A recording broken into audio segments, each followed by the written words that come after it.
Harold, you are in Studio 42 at the moment. Why is that? What are you set to talk about? Oh, there was a play today, Greg. You know, on Jackie Robinson Day, one of the things Jackie Robinson was great about was stealing bases. And this was a delayed steal. You don't see this very often. I want to take you and show you the mechanics that went into this with Villar. You always look at the pitches before, okay? So Villar's on first base. Once that catcher drops, he's off and flying, he's safe.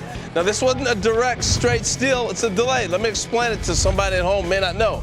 This makes it problematic because the first thing on delay, you want to look up the middle and say, I find an infielder sleeping. Well, clearly in a shift, now the attention goes to the catcher because that's such an easy throw. But I got to look and see, is there a weakness on the catcher I can maybe pull this off on?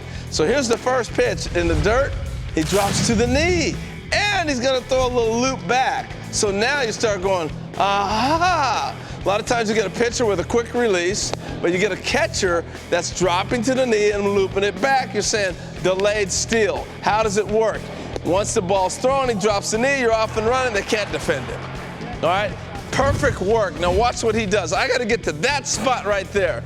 And I do that with my secondary lead. Once he gets there, the ball's already released, the catcher can't see him, right? Because he's blocked by the left-handed hitter. But he's also going to drop down to the knee. And look how far he's already down the line. Safe. Beautiful execution. So, a lot of times it used to be for a guy that didn't have speed, couldn't run, you would do the delayed steal. But I think you can use it anytime, all the time as a weapon. On lazy infielders who maybe he's on an 0 for streak, he puts his head down after the pitch and he does this and walks around, boom, that's the guy I want to get. Or a catcher that's dropping to the knee like we saw right there. How do you execute it? Normal lead at first base. On a straight steal, pitcher moves first movement. I'm going here and I'm off and running. Everybody's yelling, there he goes, right, Dan? All right? On a delayed steal, I'm trying to time the ball to cross the plate, and then I'm going to take off. But my mechanics, if it was just a normal swing, pitch to the plate, I sit here and I take my lead, my secondary lead, I'm ready to go if the ball's hit, right?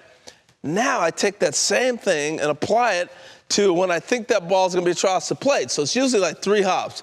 1, 2, 3, and I'm flying. That ball across the plate, and I take off. So that's what you do on a delayed steal.